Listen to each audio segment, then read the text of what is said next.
Even if they arrest a suspect now, I'm gonna be skeptical because of all the conflicting stories and the alleged lies. I'm gonna be looking at the suspect like, remember that one scene in Breaking Bad when they paid that bald guy to become Heisenberg and take the fall?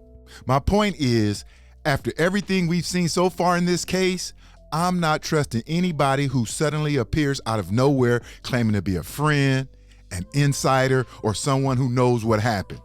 Everything has to be questioned because the stories we've been given don't add up. See, something about this Nolan Wells case is not adding up. Every update seems to push the story in a completely different direction.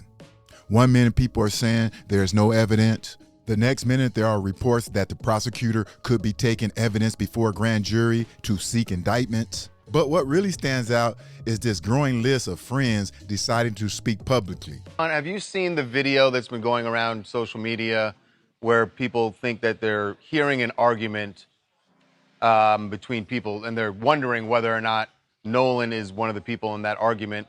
You just described that you had another friend, not Nolan, another friend who was in and got into a dispute.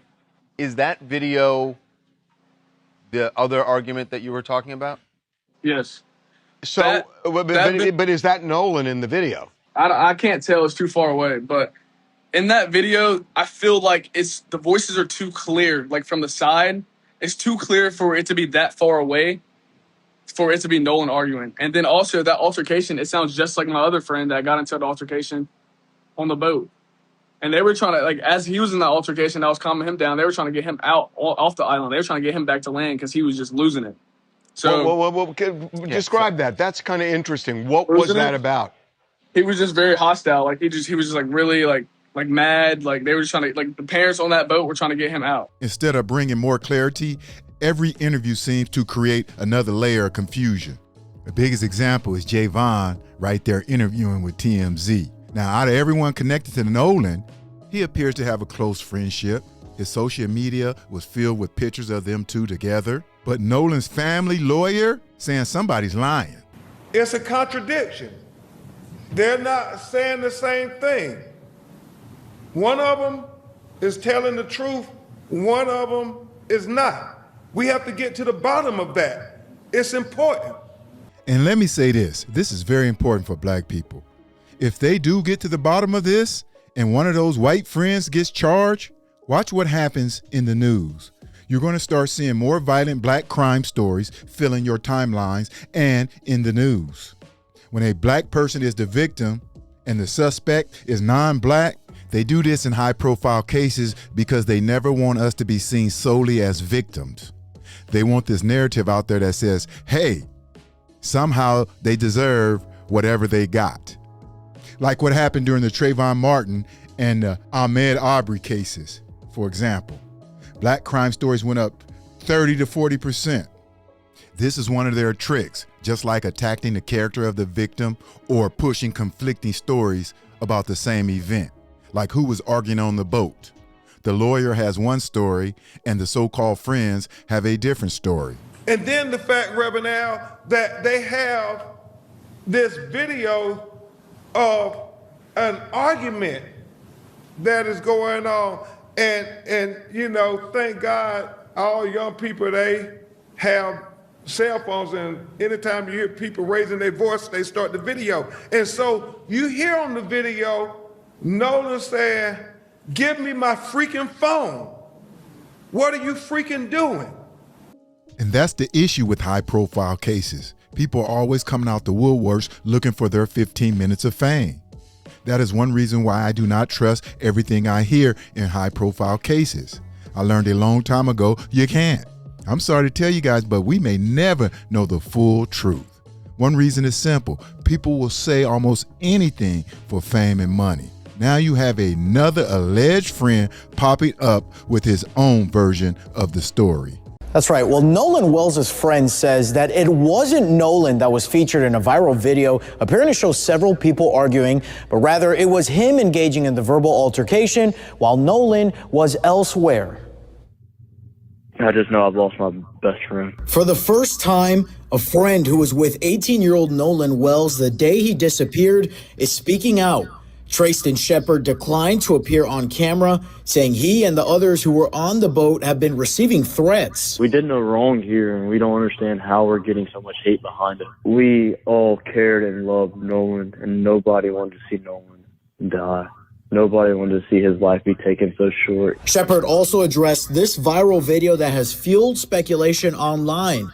Nolan's parents believed it showed their son involved in a confrontation. But Shepard says it wasn't Nolan, it was him. That's the video I'm referring to. That's me yelling. Shepard says he returned to the mainland later that afternoon, while Wells stayed behind on Horn Island with a girl he had met that day. What the hell does he mean they all loved and cared about Nolan? Everything these so-called friends have done says the opposite. From having his phone to trying to hide his car keys. With friends like this, who need enemies? And now you got this alleged friend saying he's Nolan's best friend, suddenly appearing out of nowhere. And Nolan's parents say they don't even know who he is. I saw that today for the first time, because really a lot of folks who were there have been silent. We saw, people taking down their Facebook. It was almost an instant reaction that people went into to protect themselves. But Trayston Shepard described himself as Nolan's best friend. He gave an interview saying that he was the one who was yelling in one of the viral videos that people had been questioning, and said that it wasn't Nolan in the video, that it was him, and that Nolan met a girl that day that he really liked, even though he'd never, interacted with this girl before. Her name was Katie. Have you spoken to Trayston since Nolan's passing, and how are you responding to his account of what happened? So first of all, we don't know Trayston. We've never met him. So to say, best friend, childhood friend, that's a bit of a stretch. We've never met him. The fact that his parents saying they don't even know him, this is exactly what the people in charge want. They want a whole bunch of things, a whole bunch of people out there that raises questions, especially questions people's credibility. They want a bunch of different stories floating around so nobody ever gets the truth. Because this friend claimed Nolan decided to stay behind on the island to talk to a girl named Katie after everyone left. They met that day, and it was kind of one of those things. It did come off that day that he really did like her, but that was the only time they'd ever hung out, was at Horn Island on July 4th. Sounds simple, right? Except that the friend Javon says Tristan had already been removed from the island because he was acting out of control. And remember this, it is not against the law to lie to the media. This is where I think the police dropped the ball. Because think about it, no matter who is telling the truth or not, they are claiming the police never interviewed them. I'm curious if the police have, I know they said they're still investigating.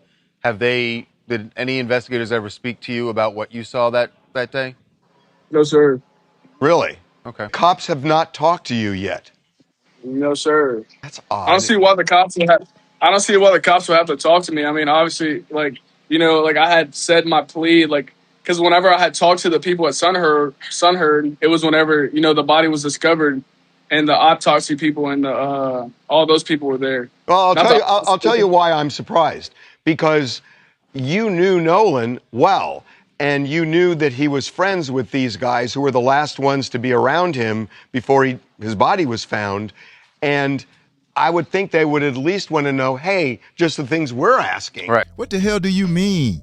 Of course the cops should be interviewing everybody who was there that day, and even friends and people who wasn't there, to get a better understanding of his relationship with those kids he was last seen with. And the thing about it is you don't know who's telling the truth. And here's the crazy part. Why am I only seeing black kids speaking? Where are all the friends who were with Nolan that day? Yeah, we know where they're at. They're hiding behind their lawyers. But I'm sorry to tell you guys, I think it's too late. No matter what happens, no matter if they get a suspect or not, I do not believe we will know the whole truth, no matter what is said. Broke it down to its very last compound.